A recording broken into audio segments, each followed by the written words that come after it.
ಪ್ರಮುಖವಾಗಿ ಈ ಗದಗ ಭಾಗದಲ್ಲಿರುವಂತಹ ಲಕ್ಕುಂಡಿ ಗ್ರಾಮದಲ್ಲಿ ಒಂದು ಮನೆಯ ಭೂಮಿಯ ಒಳಗಡೆ ಈ ಚಿನ್ನಾಭರಣ ಪತ್ತೆಯಾಯಿತು ಅನ್ನುವಂತಹ ವಿಚಾರ ದೊಡ್ಡ ಮಟ್ಟದಲ್ಲಿ ಸಂಚಲನ ಸೃಷ್ಟಿ ಮಾಡಿತ್ತು. ಇದನ್ನೇ ಹುಡುಕಿ ಹೊರಟಂತಹ ಪುರಾತತ್ವ ಇಲಾಖೆ ಅಧಿಕಾರಿಗಳಿಗೆ ಮತ್ತಷ್ಟು ವಿಸ್ಮಯಗಳು ಅದೇ ಲಕ್ಕುಂಡಿ ಗ್ರಾಮದಲ್ಲಿ ಪತ್ತೆಯಾಗ್ತಾ ಇದೆ ಅಂತೆ. ಈಗ ಮತ್ತೊಂದು ಅಪರೂಪದ ನಾಗಶಿಲೆ ಅದೇ ಭಾಗದಲ್ಲಿ ಪತ್ತೆಯಾಗಿದ್ದು ಅಧಿಕಾರಿಗಳೇ ಆಶ್ಚರ್ಯಗೊಂಡಿದ್ದಾರಂತೆ. ಈ ಕುರಿತೊಂದು ಸ್ಪೆಷಲ್ ರಿಪೋರ್ಟ್ ಇಲ್ಲಿದೆ ನೋಡಿ.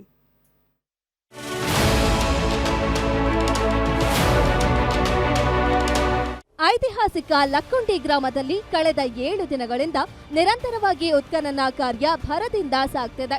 ಗದಗ ತಾಲೂಕಿನ ಲಕ್ಕುಂಡಿಯಲ್ಲಿರುವ ಕೋಟೆ ವೀರಭದ್ರೇಶ್ವರ ದೇವಸ್ಥಾನದ ಬಳಿ ನಡೆಯುತ್ತಿರುವ ಉತ್ಖನನದಲ್ಲಿ ಈಗಾಗಲೇ ಅನೇಕ ಪ್ರಾಚೀನ ವಸ್ತುಗಳು ಪತ್ತೆಯಾಗಿವೆ.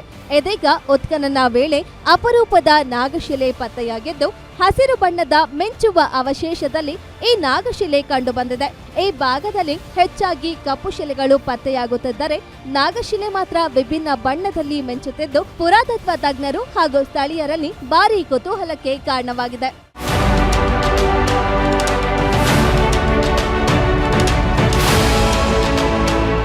ಇನ್ನು ಪುರಾತನ ಕಾಲದ ಬಿಲ್ಲೆ, ಮೂಳೆಗಳು ಹಾಗೂ ಒಡೆದ ಮಡಿಕೆಯ ಚೂರುಗಳು ಪತ್ತೆಯಾಗಿವೆ. ಇನ್ನು ನೈಜ ಲಕ್ಕುಂಡಿ ಪ್ರದೇಶದಲ್ಲಿ ಉತ್ಖನನ ಮತ್ತಷ್ಟು ತೀವ್ರಗೊಂಡಿದ್ದು 8 ರಿಂದ 9 ಅಡಿಯಷ್ಟು ಮಣ್ಣು ಅಗೆದು ಪರಿಶೀಲನೆ ನಡೆಸಿದ್ದಾರೆ. ಮುಂದಿನ ದಿನಗಳಲ್ಲಿ ಇನ್ನೂ ಅಮೂಲ್ಯ ವಸ್ತುಗಳು ಸಿಗುವ ನಿರೀಕ್ಷೆ ಇದೆ ಎನ್ನಲಾಗ್ತಿದೆ.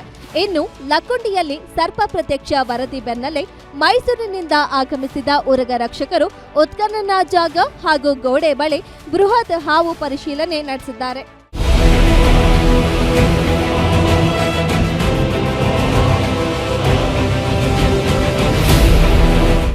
ಲಕ್ಕುಂಡಿಯಲ್ಲಿ ನಡೆದ ಚಿನ್ನದ ನಿಧಿ ಪತ್ತೆ, ಸರ್ಕಾರದಿಂದ ಉತ್ಖನನ ಕಾರ್ಯ ಹಿನ್ನೆಲೆ ಗ್ರಾಮದ ಜನರ ಬದುಕು ಅಕ್ಷರಶಃ ಬಂಗಾರದಂತಾಗಿದೆ.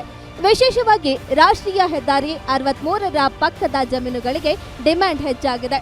ಈ ಹಿಂದೆ ಹೆದ್ದಾರಿ ಪಕ್ಕದ ಜಮೀನಿಗೆ ಎಕರೆಗೆ 30 ರಿಂದ 40 ಲಕ್ಷ ರೂಪಾಯಿ ಇದ್ದ ಬೆಲೆ ಇದೀಗ ಬರೋಬ್ಬರಿ 1 ಕೋಟಿಗೆ ಏರಿಕೆಯಾಗಿದೆ.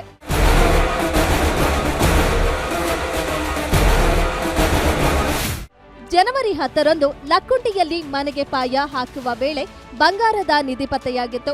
ಅದಾದ ನಂತರ ಲಕ್ಕುಂಡಿ ಒಂದೊಂದೇ ಐತಿಹಾಸಿಕ ಬೆಳವಣಿಗೆಗೆ ಸಾಕ್ಷಿಯಾಗ್ತಿದೆ. ಉತ್ಖನನದ ಜೊತೆ ಲಕ್ಕುಂಡಿಯ ಭವಿಷ್ಯವು ಹೊಸ ದಿಕ್ಕಿನಲ್ಲಿ ಸಾಗ್ತಿದೆ.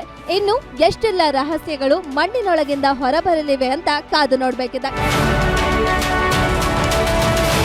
Guarantee news, Gadag.